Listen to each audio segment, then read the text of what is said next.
Sports reporting. It's a 15-yard penalty. First down. You know nothing about sports.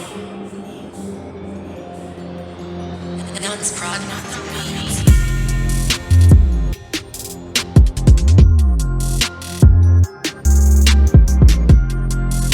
You know nothing about sports.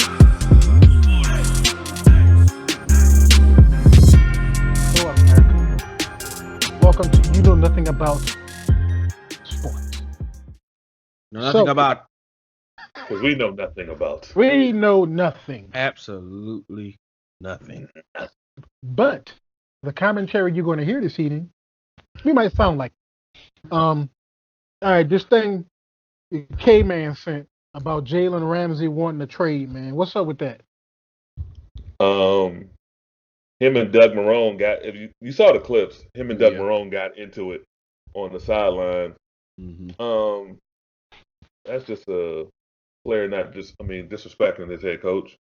That year they what was that 2017? They had that really good defense. They started feeling themselves. Came They into did. next year. Oh, we contenders, and they got smacked. He was getting. I remember him calling Tyreek Hill. Oh, he's just a kick returner, and he was just beating them like a drum on every pass pattern. And then same thing happened yesterday. And then he almost dropped. He dropped a pick six yesterday, so he's just showing his frustration.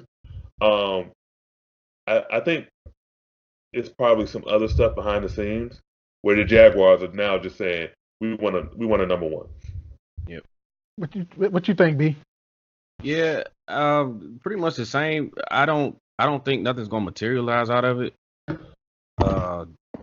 Quite frankly, I think they would be stupid to trade him.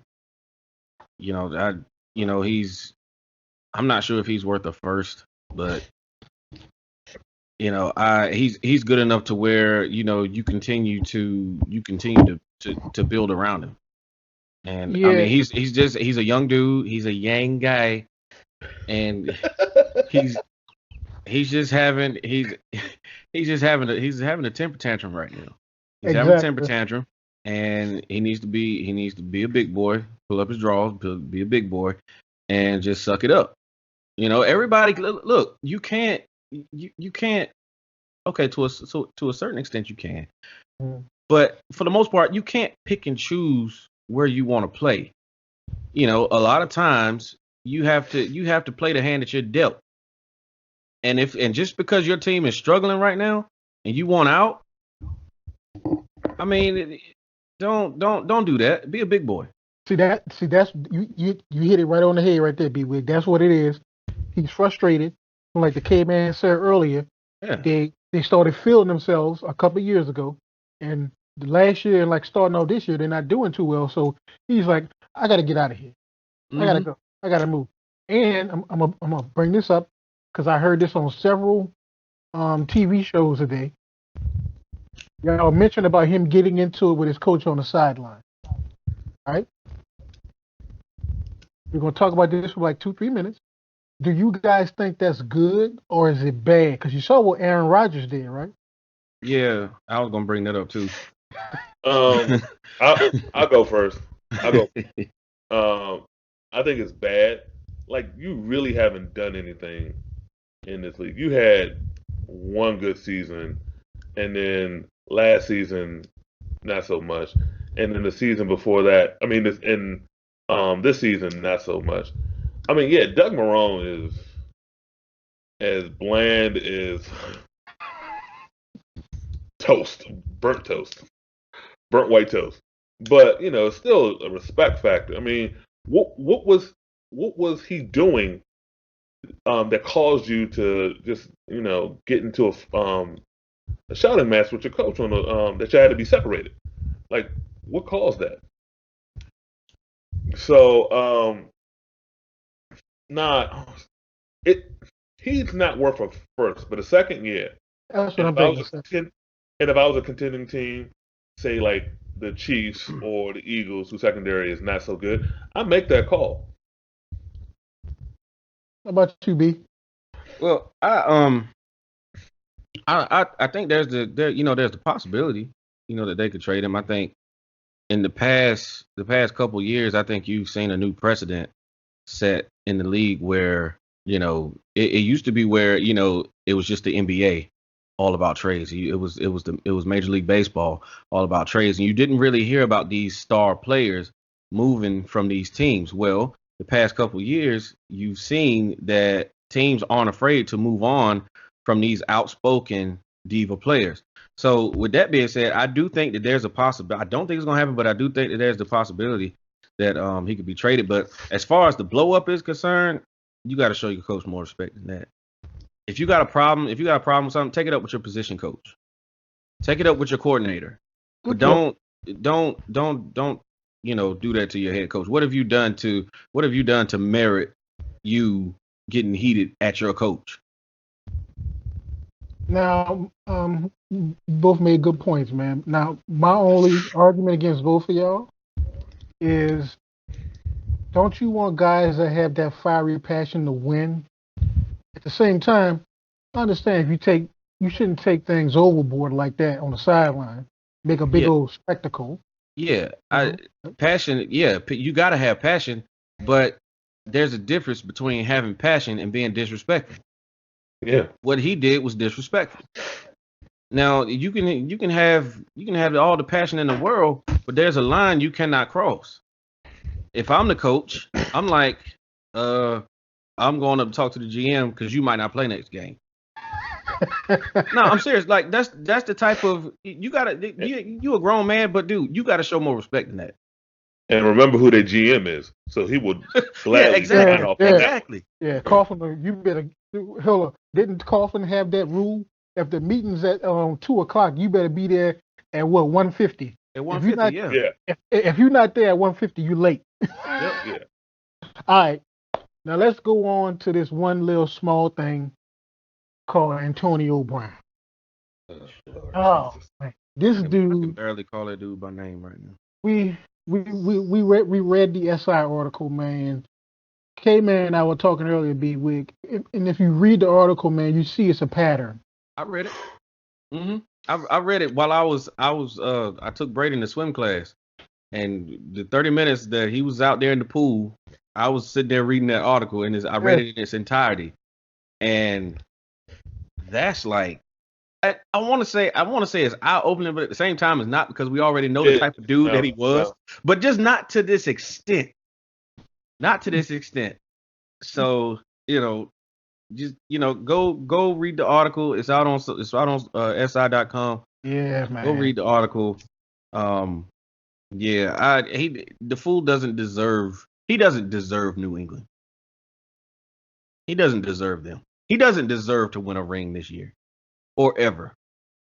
This dude is a despicable human being that lacks morals and respect for other people that make less money than he does. Yeah, okay, man. What you think? What I want to know is I want to know what was the book on him coming out in Central Michigan. What was the background investigation on him in Central Michigan? Also want to know, for those people in the Pittsburgh Steelers locker room, like, what do you know about him? Because it seems like Pittsburgh did a great job hiding all this stuff until they let him go. And then all of a sudden, it's just coming at us like a tsunami. It's just info. It's just like, what is, like, I mean, the Steelers must have one of the best PR teams in all of sports, maybe in all of corporations, because they hid a lot of stuff. Yeah. I think Mike Tomlin. I think Mike Tomlin had a lot to do with that too. I'm gonna tell you of masking all of that. I'm gonna tell you like this, man. Here's the root of the whole problem. Where is he from? He's from the hood in Miami. Number one. He's from the state of Florida. He's never really had anything, and I hate to say it, he's a black guy that never had anything from the hood. So what do you think happens to a black guy that plays football really well? He feels he's untouchable. Now he got the money to do basically almost anything he wants. Hey, one word. Plies. Hey, that's my new segment. Hey, One but word. Sean might be right about that. Let's look at let's not look at all of them, but let's look at some examples of Florida dudes, Miami in the hood, Michael Irvin, Ray Lewis with the white coat and bloodstains.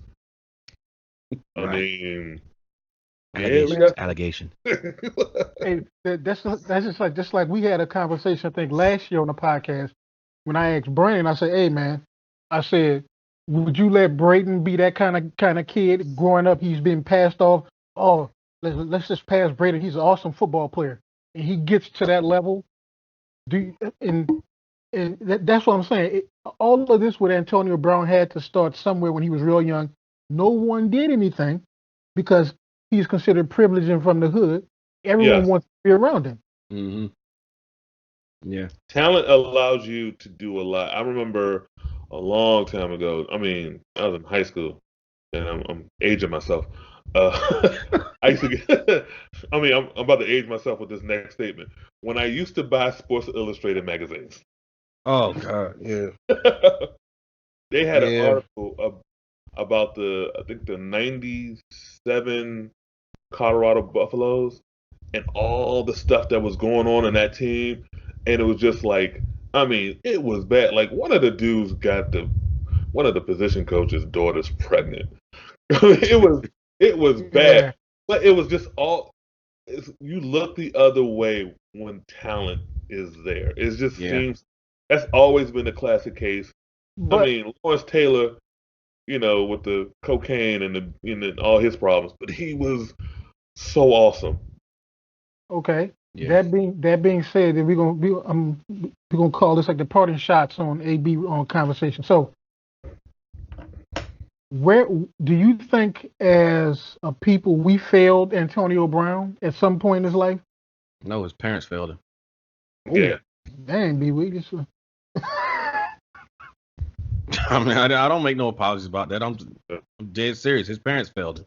As a people, I don't know this dude. You know who failed him a lot? Drew Rosenhaus, a dude who only cares about his money, Mm-hmm. who only cares about getting AB a check so he can get his 3 to 5%. Yep. Yeah. Show me the money. Yeah. You only care about that rather than this individual who needs someone to talk to. You, as one of the premier agents in this league, current and past players, should have someone sit down to this dude. I mean, as good as he is, as good as he is, he can't go in a room with like a Jerry Rice or a Marvin Harrison and talk bad about them or look down on them. You ain't done nothing compared to these guys. So I mean, he needs some kind of mentorship. The problem was the Steelers organization wasn't set up that way because unfortunately the quarterback is the leader of the team, and the current quarterback of the Steelers is not an individual of moral standings. Right. Wow. All right. Ooh, right. So next topic, man. Let's do the injuries, because of course there were two major injuries, which everyone is saying has shifted all this stuff in the NFL now. More so the NFC than the AFC. Yeah, pretty much. Yeah, I'll give you that one. Because the only two teams in the AFC are the Patriots and the Chiefs. Right. But so what? So all right, you guys already said it. The most significant injury this past week is Drew Brees and the Saints in the NFC. By far. Yeah. By far. I mean, you're talking about, they're saying what, 6 weeks? It could. When did y'all buy? I think week 5. I think. Week 5. Yeah, they're saying like 6 weeks. I mean, the bye helps out a little bit. But you're talking about a Super Bowl going through New Orleans this year. Not no more. Before yesterday. before yesterday, you're talking about a Super Bowl going through New Orleans, and not anymore. So, that just opened up it opened up the door for teams like Philly, teams like who I'll get to later, teams like Philly, teams like Dallas, teams like I think you know what Green Bay. I was gonna say Green Bay, but as crazy as this may sound, I think it opens up a door for the Carolina Panthers. Ooh. Because look, no bueno. Oh, bueno. Listen, yeah, the Falcons just beat the Eagles last night. The Falcons just beat the Eagles last night. Mm-hmm. I know that, but they're still a soft team. Yes, and they lost their first round draft pick. I trust Ron Rivera enough with the talent that he has on the roster to right the ship in Carolina and make a run at that division. I don't trust Matt Ryan. I don't trust the Falcons. I love Julio Jones. I love Freeman. I love Mohamed Sanu. Ballers. Yeah, all of them. I really like their coach. Yeah. But yeah. And so that's like if there was a way to derail a train, it happened yesterday in New Orleans. Yeah. So what you think, K-Man? That's a really bad injury, and it was only magnified more because the backup came out and look, we all three of us, we love Teddy B, but I don't know if it's physical, but it seemed mental. He seemed scared and unsure of himself. Maybe a week of taking first team reps will help him, but I don't see it. But yeah, that New Orleans, because I always thought New Orleans was going to make a deal during the before the trade deadline to shore up their defense. Now they have to tread water. For these 6 weeks, they have to at least go 500. I disagree with Brandon with Carolina simply because Cam Newton, he does not want to throw the ball, or he cannot physically throw the ball because of his shoulder, and that's too much weight on Christian McCaffrey because everybody's just gunning for him because they know Cam can't throw it, and Greg Olsen's not there. You see, that's what's going to happen, man. That's what's going to happen because Cam can't throw the ball. I think he has some shoulder issues that he doesn't want to disclose. Yeah. And I'm gonna tell you, everybody's like you said, K-Man, they're gonna be gunning for CMC. They're gonna get him. He's gonna get hurt some kind of way. And that's what I was gonna get to too with Cam. There's something that he's not telling somebody because he threw the ball. He attempted over 50 passes last Thursday night. He barely completed half of them, but he attempted over 50 passes, and that wasn't even like the Tampa Bay didn't score what? They scored what? 16 points, something like that. Yeah, 16-14. Win the game. Why are you having this dude throw this much when you got Christian McCaffrey in your backfield?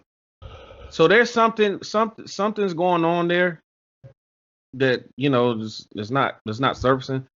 I wouldn't think that Norv Turner would have him throw the ball that many times if he knew something was still going on with his shoulder. And I'm gonna say this, man. Then we're gonna move on to the review and I'm gonna ask each one of y'all what stood out this week. But the thing on the injuries, I was watching Colin Cowherd today, and he brought. I don't know. I was just flipping channels. He pulled up some stats, man. And I'm looking at the report about the Saints. He said the past 3 seasons, the Saints offense has been like ranked number 20th or something like that. And I'm like, okay. And just like I said earlier, I was watching Stephen A. and Booger McFarland was like, well, you know what? Yeah, the Saints have always been built around Drew Brees, but they know they can score points. It was always the defense need to keep the other guys out of the end zone. But all right, so let's transition. I got one more thing. The other big injury news, I think, was a blessing for the Pittsburgh Steelers. It is time them to blow that thing up. Yeah. It is time for them to blow it. You tank and you go after Justin Herbert, or you go after Jake Fromm, or you go after the youngin from Washington. It is Mm-hmm. time to blow this thing up. And that's a That good. window closed 2 years ago. That's a good point, K man. Because think about it, they got Mason Rudolph. Mason Rudolph has the all-time passing record at Oklahoma State, and the Steelers got the wide receiver. I think Yeah, Washington or something like James that. Washington. Yeah. Yeah, from Oklahoma State that can play with Mason Rudolph. Yeah, I was gonna say I say give the kid a chance. I think he's a pretty good player. I mean, he wasn't that highly touted, but coming out of the draft. But I think he's a pretty good player. Yeah, They won't make the playoffs, but No, and they don't need to break the playoffs. This draft is really good with some of the stuff they actually need. Corner, safety. They need pass rush. They need this stuff for this draft. They need to get back to the thing that won them 6 Super Bowls was a defense and a running game. yeah, I give you that one. But what coach championships. though? With what coach? Their identity has always been the 3-4. Mike Tomlin is a Tony Dungy Tampa 2 disciple. The marriage got them 2 Super Bowl appearances and 1 win. I think it's time for a nice little divorce with a 50-50 community property. let's just move this along. Yeah, I agree with you on that one, man. So, this week too, I'm gonna tell y'all what stood out for me, man. Of course, Drew Brees getting hurt, but what surprised me, and a lot of people aren't talking about it. Do you know that the San Francisco 49ers are 2-0? And have you seen how Garoppolo been slinging the ball around the field? I tell y'all last week. They look good, man. I watched them. I was like, what the? I said, okay. I said, Shanahan got something here. If everybody can stay healthy, that's the key. They got a defense. So, K man, what stood out for you week 2? 2 things. Officiating. Oh my! What do they have against the Saints? I don't know. We all saw that play live. Yeah. Everyone knew it was a fumble, and he picked it up, and he was running. All of a sudden, they were talking. All of a sudden, you heard the whistle. I'm like, oh crap! And I was like, can somebody tell Cameron to slow down, because all that's going to happen is they say it is a pass. They're going to review it, and they're going to know it's a fumble, and they're going to put the ball right there when it should have been. They should have never blown the call. And from that point on, I mean, it seems like the Saints like the refs were in the Saints' heads. Yep. Just absolutely in their heads. Second thing, I really like Buffalo's team, minus their quarterback. I really like that team. Are you so hard on Josh Allen? Huh? Why are you so hard on Josh Allen? Because he couldn't complete couldn't complete a pass to save his nana's life. Oh, look, I'm thinking because he played at Wyoming. Who goes to Wyoming? I don't care. It's just he can't. He got. I mean, I don't. Maybe with some more time. I don't like their running game because Frank Gore. Well, he ain't the starter though, is he? No, he's not a starter. Devin Singletary's the starter, right? Yeah. And I was wondering why they got rid of Shady McCoy, but they had the guy Singletary. So. Oh man. Yeah. So what stood out for you, B-Wig? Well, I was gonna say about the officiating, that was horrible. Also in that same game, what stood out for me was how unprepared Teddy Bridgewater looked. And now I understand it was against the Rams defense, and Wade can make life miserable for a lot of quarterbacks, but and I mean, he didn't get the best protection, but he just looked unprepared. He completed 17 passes. How many of those passes were dump offs and checkdowns? Hey, Colin Cowherd said that about the Saints. He said Drew Brees never throws the ball downfield. He dink and dunk. I'm gonna tell you one more thing that stood out for me. What?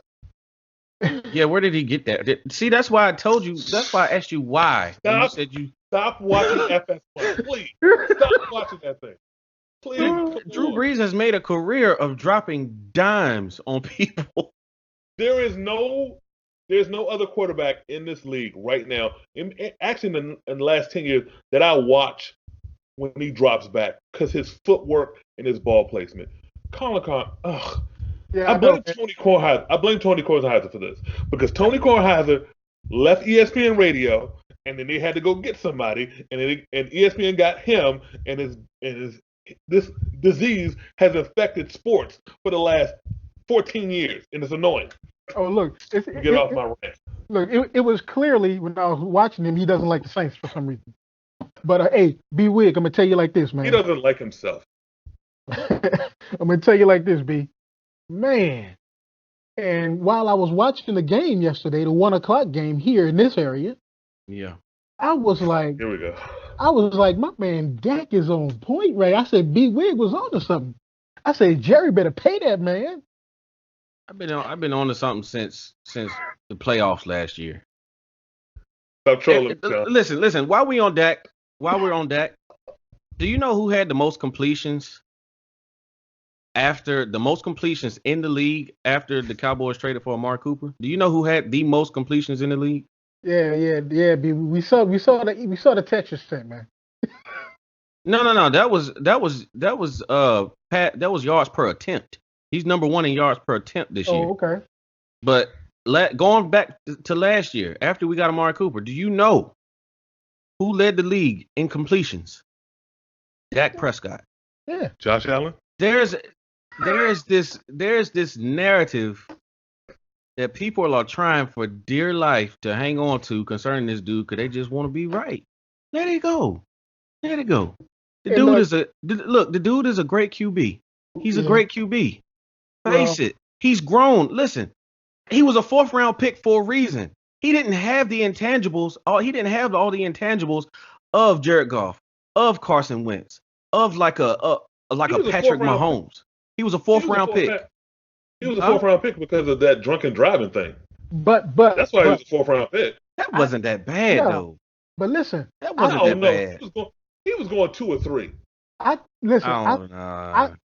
think he was a 4th-round pick because of him playing in Mississippi State, which is not known for slinging the ball around. Right now, just think if he would have went to like Alabama or something and played under Nick Saban, where you air the ball out, or if he played at Oklahoma State or something like that, where they air the ball out.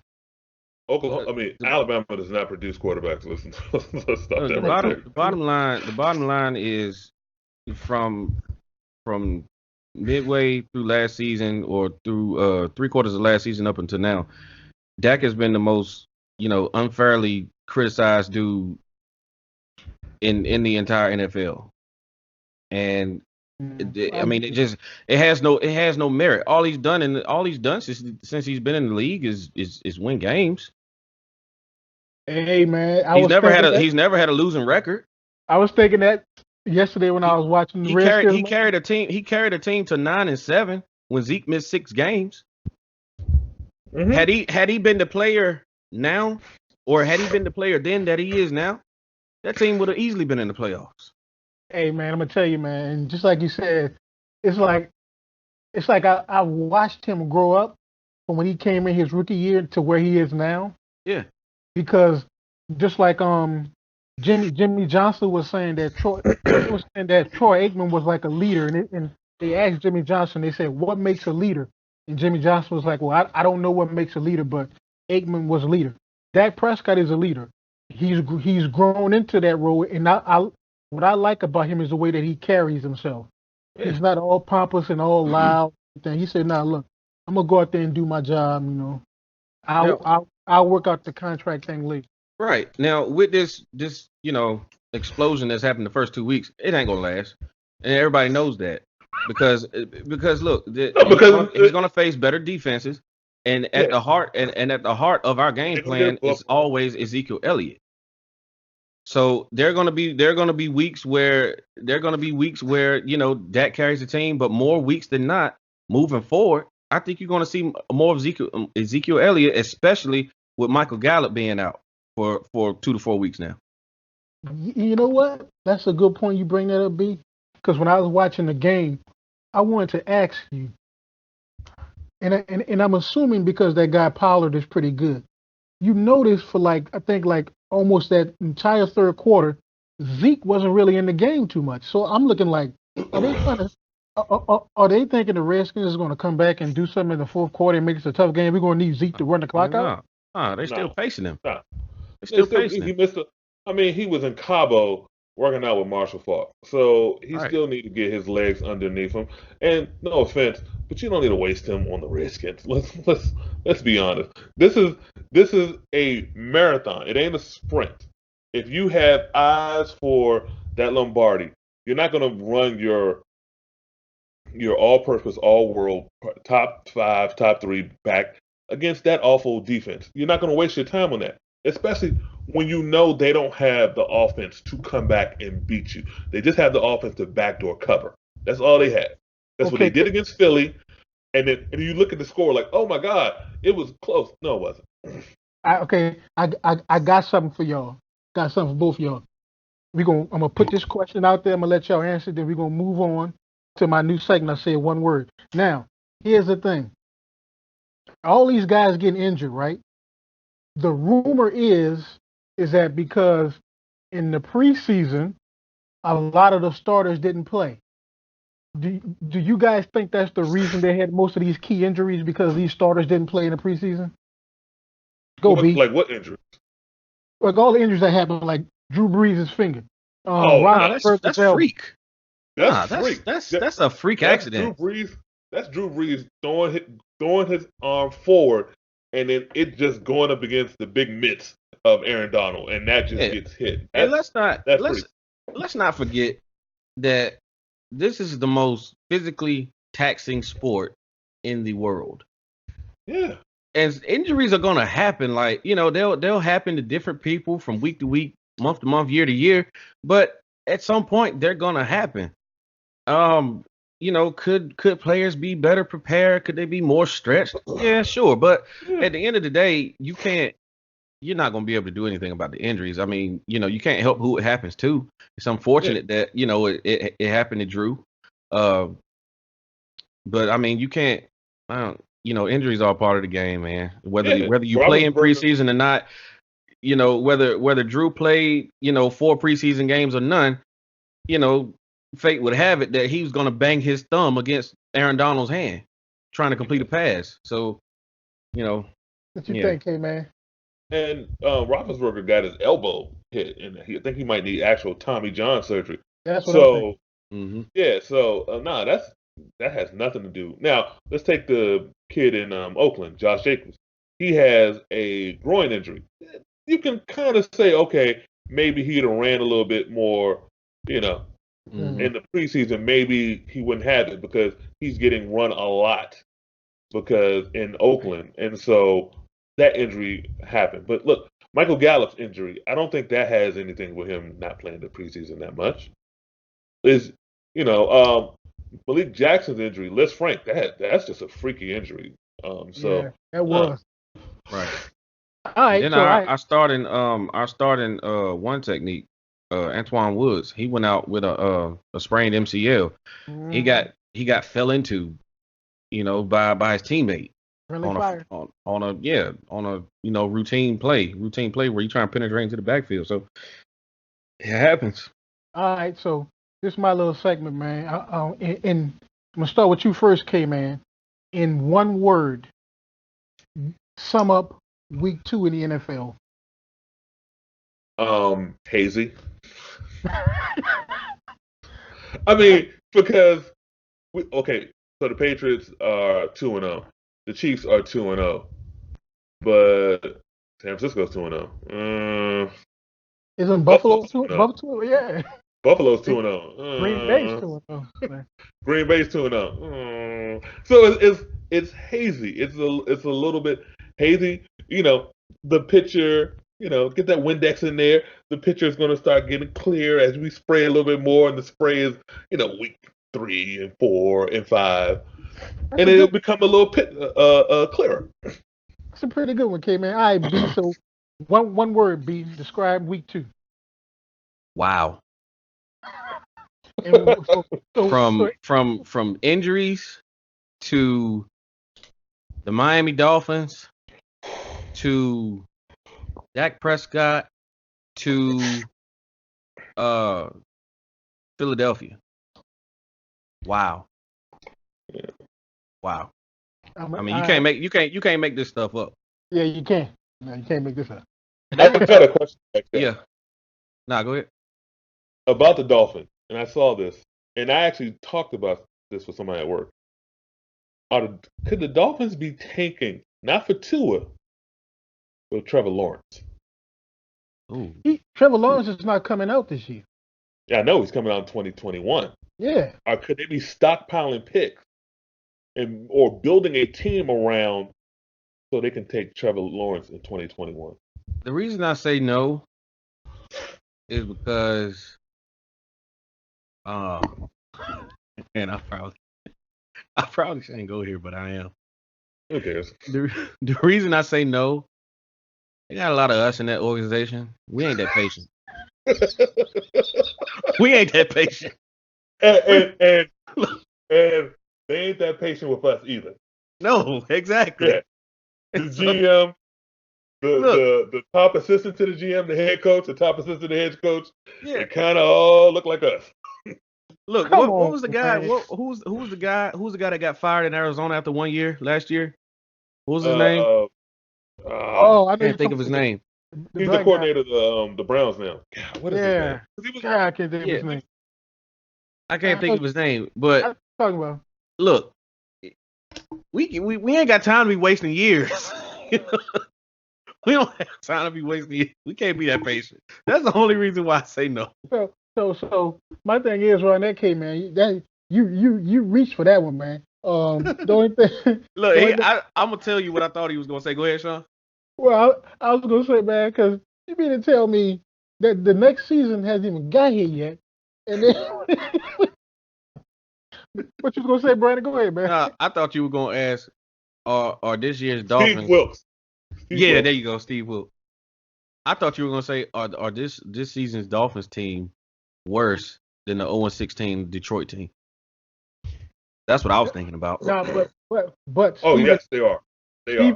And they're worse than the Cleveland Browns team that went 0-16 too. Stephen A. said they're gonna go 0-16. Booger McFarland was trying to be nice and said, I think they'll go 2-14. Man, Stephen A. lost his mind. Was like, what? and I want to know if they go 0-16, because you know how the 72 Dolphins love popping champagne once the final undefeated team loses.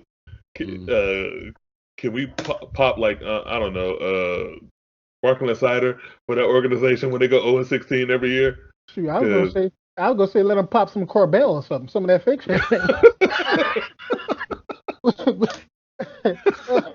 Some champipple. But look, on that point, man, and I feel sorry for the Dolphins head coach, man, and because the front office didn't help him at all. No, I think they told him. Yeah. I think they told him day one in the interview when he was interviewing while he was preparing the game plan for the LA Rams in the Super Bowl. Like, look, bruh, man.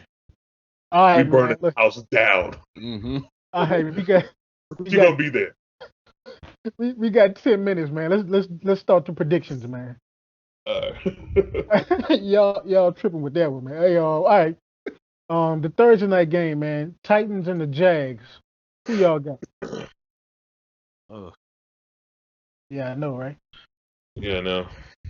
Dare I pick against Minshew again? That's what? That's got to be one of the best quarterback names ever. I'm going with the Titans. They're a better team. They have the better quarterback. They have the better defense. And the Jaguars have no fans. So, yeah. Give me the Titans.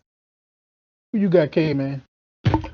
I have the Tennessee Titans. I want to piggyback on Brandon's thought of the Jacksonville Jaguars having no fans. That team needs to move. And it needs to move now. It needs You know what needs? I don't know. What's a big name city that doesn't have a football team? Well, that's a good one, man. Oh, OKC. You're not moving to Tornado Alley. But they need to move. They Florida doesn't need 3 teams. They really don't need 2. So the Jacksonville Jaguars needs to move. Yeah. I don't know where to. Maybe San Antonio. I don't know. A third team in Dallas. I mean, a third team in Texas. It might work. Right. I picked the Titans, man. So all right, the next game, the Bengals at the Bills, man. And this in Buffalo. So man, who you got? Bills. Yeah, I got the Bills. So who you got, B? Yeah, give me the Bills. Yeah, man, they looking pretty good right now. All right, Brandon, this is I don't know I don't know if we should discuss this next game, man. The Dolphins at anybody. Hey. Of course, you're gonna take the team opposite whoever the Dolphins play. Right. And we're 21-point favorites right now. Yeah.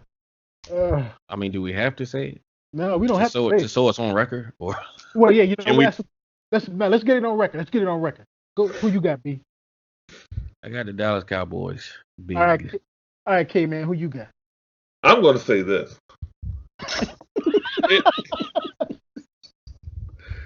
If the Cowboys don't put up at least, well, no, not even put up. If they don't beat them by at least 30 points, they're whack. I'm putting it out there. They're whack. All right. Well, I'll say this. Of course, I'm taking the Cowboys, but I'll say this.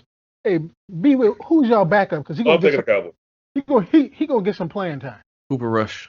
There you go. All but right. see, here's the thing, and Kennedy, here's why we're not going to beat them by more than 30 points. Because Jason Garrett teams, once we get up, we let off the pedal. We always do it. We did it week 1. We did it week 2. Both of those games should have been won by at least 21 points. So, the defense backs off, offense backs off. So I wouldn't. Now they're so bad that like when we do let off, we still may do damage. I don't know, but I got us covering. I got us beating them by 21, by 3 scores. But I don't see us beating them. I don't see us beating them by 30. RG3 looked like Phil Simms in Super Bowl 25 against that team. If you don't beat them by 30 points, you're trash. And also, while we're on the Cowboys, real quick, I'm gonna need Stephen Jones. Look, stop being cheap. They got Minkah Fitzpatrick out on the market. Go get the dude, man. Go get the dude, please. They need to pay Dak, man. All right. Let's move on, man. So the next game, K man, Broncos at the Packers, man. K man, what you gonna do? Lost. Oh, so you actually you want want to say it again? Oh, you want to say it again? It lost.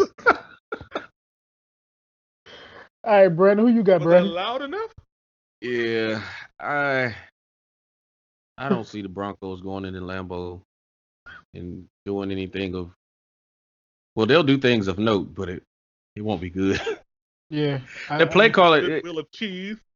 Look, I actually think that they have talent. They have enough talent to beat Green Bay, but the play calling is atrocious. Yeah, man, I'll give you that because I'm taking the Packers too, man. All right, the Falcons at the Colts, man. I was kind of conflicted about this one, man, because I like Jacoby Brissett and I hate the Falcons, but for some reason I'm picking the Falcons because I think the Falcons might get rolling now they know that Drew Brees is out there. In their mind, they think they can win the division, so I'm taking the Falcons.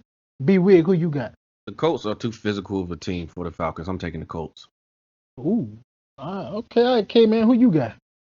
It's going to be the return of the Mac. They're going to run all over that soft team. I got the Colts. Return of the Mac, huh? Oh Lord. Yep. Watch right. My flow. Right, oh man. my God! You know you got to go. Now look, This game right here, man.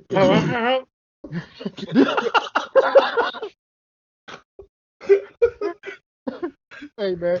This next game gonna be the game of the week, man. I'm telling you. I just said 1 o'clock. Yeah. So the Ravens against the Chiefs. Who you got, B? Oh, give me the Ravens, man. I'm not afraid. Look, for some reason, I'm not. I'm not afraid of the Chiefs. I feel like if you get physical with them, Yeah. knock some guys around at the line of scrimmage, and get to Mahomes, Yep. I feel like Baltimore has the recipe to defeat them, and not now. It seems like that they have the offensive versatility to keep up with them. So give me the Ravens. All right. So who you got, K, man? I got the Chiefs, but I got them in a close one. I still don't like the losses that the Ravens took last year. If they had that defense from last year with this offense, whoo, I would pick them in a heartbeat.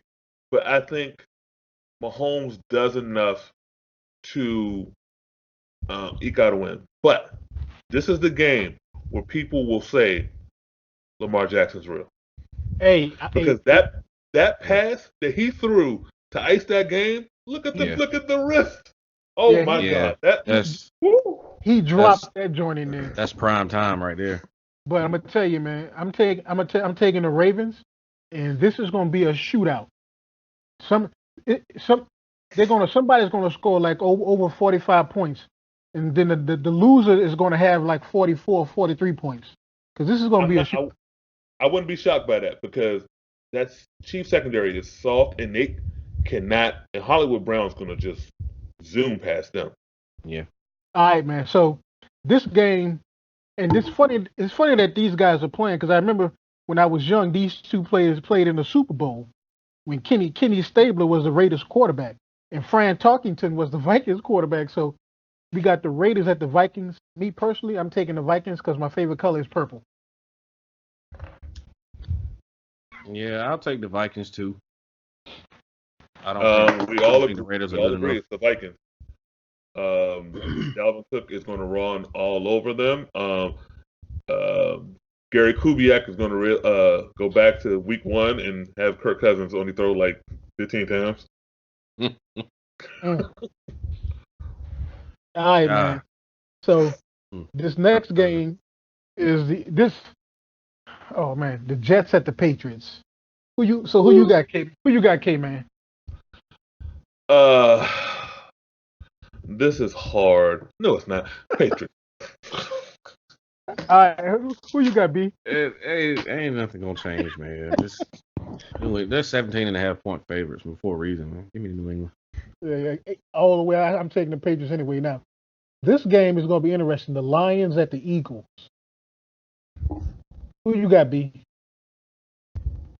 I'll take the Eagles at home, but Carson Wentz, he's got to respond after last night. Last night he played a horrible game. I don't think Alshon's gonna play. I don't know. I mean, I think it's gonna be a good game, but I think the Eagles eke out one at home. Yeah, against a bad opponent. Yeah, I'm taking the Eagles too, man. Because the only reason I say it might be a close game because it seems like Matthew Stafford plays up to the level of competition when he has good competition against him. Yeah. All right. So I got the Eagles, but they have to start faster. These slow starts are not good. They have to start faster. I'll give you that one, Kate, man. Yeah. All right. So this next game, man, is kind of interesting. Panthers at the Cardinals. Who you got, B Wig? I'll take the Panthers. I don't. Kyler Murray's putting up all these glossy numbers, but his completion percentage sucks. And it's all garbage time. Yeah. Give me the Panthers. All right, K, man. Who you got, K, man? I have the Cardinals winning this game. The Panthers can't score any points. And the last 2 weeks has shown that Kingsbury or Kyler Murray just that they not figure it out, or maybe the teams get lax or something like that. And because the Panthers don't score any points, I think the Cardinals do just enough with Larry Fitzgerald and David Johnson to get this victory. That's what I'm saying. I'm going with the Cardinals too, man. All right. So, people been talking about Daniel Jones taking over Eli Manning's spot, and I think he should. But the Giants against the Buccaneers, I'm personally taking the Giants. Who you got, K man? Pat Sherman has today is Monday. Pat Sherman has not named a starter.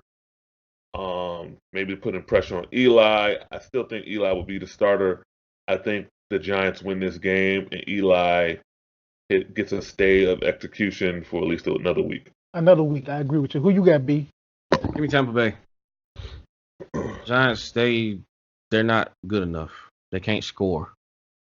I think Pat Shermer would be doing Daniel Jones a disservice by not starting him this game. Eli hasn't done anything to merit another start.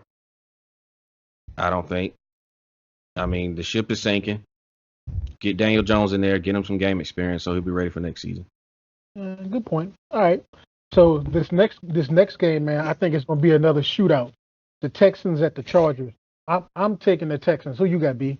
Yeah, give me Houston. Yeah, man. Who you got, K man? That's a good one. Yeah, give me the Texans. Chargers lost their replacement for Derwin James. I think he broke his forearm.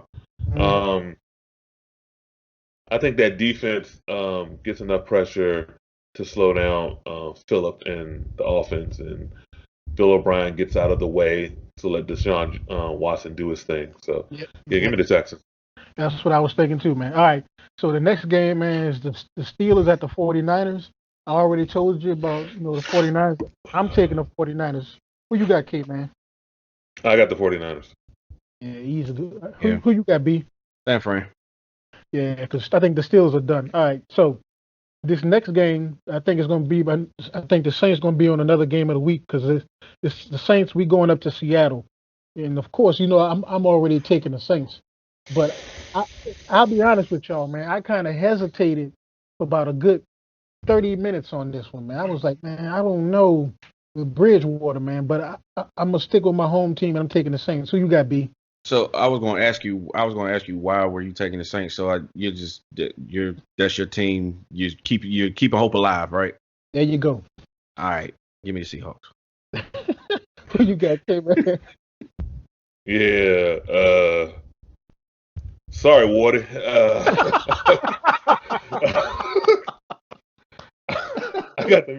I got them dudes in Seattle. All right. It's fair. I understand it. All right. So this game might be kind of interesting too, man. Which is it's the Sunday night game. Rams at the Browns. I'm taking the Rams. For some reason. Who you got, K, man? Rams at the Browns. I got the Rams. That's two. I mean, with tonight and next Sunday, that's two back-to-back primetime games for the Cleveland Browns. They ain't ready yet. They need to stay in the oven a little bit more to bake. So give me the Rams. All right.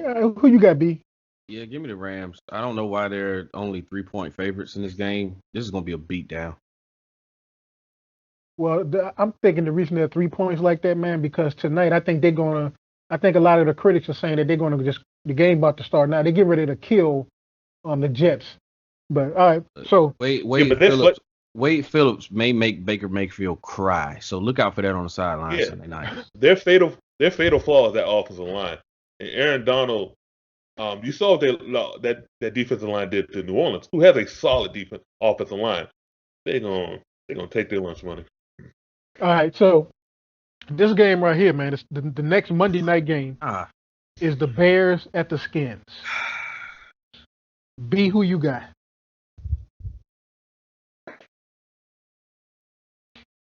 you know what?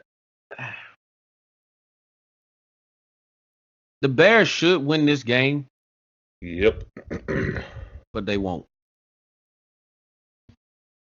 Sean stupid. I'm taking the Skins, man. Give me the Skins. Hey, I like AP to soften up that front seven. I don't think Trubisky. Sorry, Kennedy. I know you hate that name right now, but I don't. Dude had 90 yards. 90 yards for the last drive. 90 yards. All I'm gonna say. I don't like Trubisky in this game against the front seven. I think Ryan Kerrigan has a big game on Monday night. I'll take the Skins, man. I'll take the Skins. I'm taking the Skins. So who you got, K, man? I got the Bears. I think this is going to be a low-scoring game.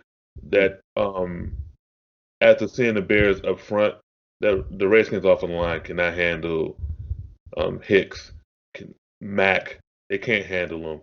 I think the defense will actually cause turnovers. It might score a couple, and that will be the deciding factor because, as you said before, Trubisky, he ain't doing it. I don't think Trubisky. That was my main reason for picking the Skins, man. Because I don't see, I don't see Trubisky doing it. I see, the Bears getting a case of the Keenums. Because I think.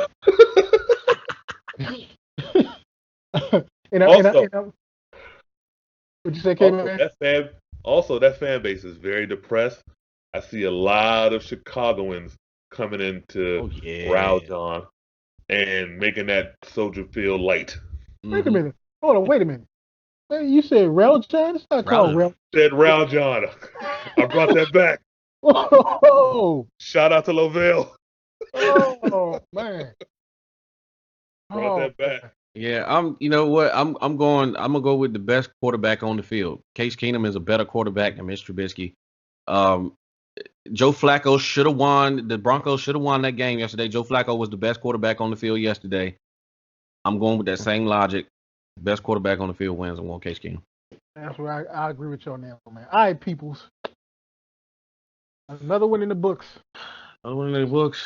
Parting shots.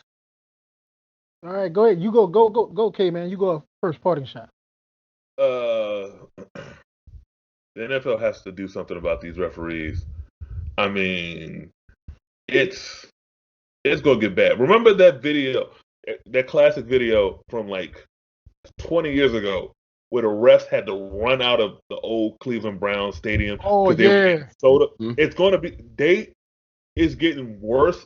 Year after year, it gets worse and worse. They got to do something about this because no one came. It's just like how baseball feels. How these umpires be throwing out these players. No one came to see you guys. You guys are only. You're not.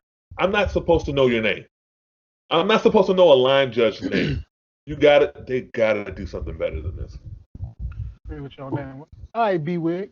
I'm gonna piggyback off of what Kennedy was saying. When you have close games and your team is on the losing end of that close game, who do the fans blame? They never blame the team. There's always one call. There's always one or two calls that fans always, man, this is why we lost. This is why we lost. Listen, this is going to get ugly really quick.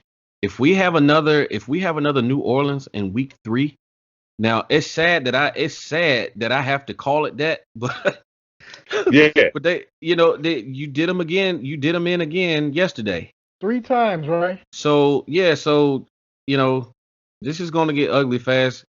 They've got to do something about it. And also while I'm talking about the officiating, take this dumb review and play pass interference out, please. It's slowing up the game. No, slowing it up. Coaches are not getting them right. They're challenging dumb stuff. There was one last night. Clearly, I mean, just take it out. Take it out. It's not working. You did it. The result. Yeah, exactly. It's a result of what happened last year with New Orleans. Yeah. So look, it's the project is over. It failed. It's not working. It's slowing up the game. Take it out. All right. So that's good points. Two good parting shots. My parting shot, man, is going to be a big shout out to the Chris Smith, the defensive end for the Cleveland Browns. His girlfriend, baby mother got hit and killed. Yeah. And big shout out to him, man, because he's playing. I don't know how many dudes would do that, man, but so that's my parting shot. Shout out to Chris Smith. Good luck tonight, man. That's probably his way of coping with it, really. Because Yeah. I mean, if he's out there on the field, he's not really. Of course, he's probably thinking about it, but he gets 3 hours to 3.5 hours to take his mind off of it. Yeah. Diagnosing the offense, going through plays and everything like that. It keeps your mind on something else, because if you go home and stay still, it's you thinking about the one that you lost.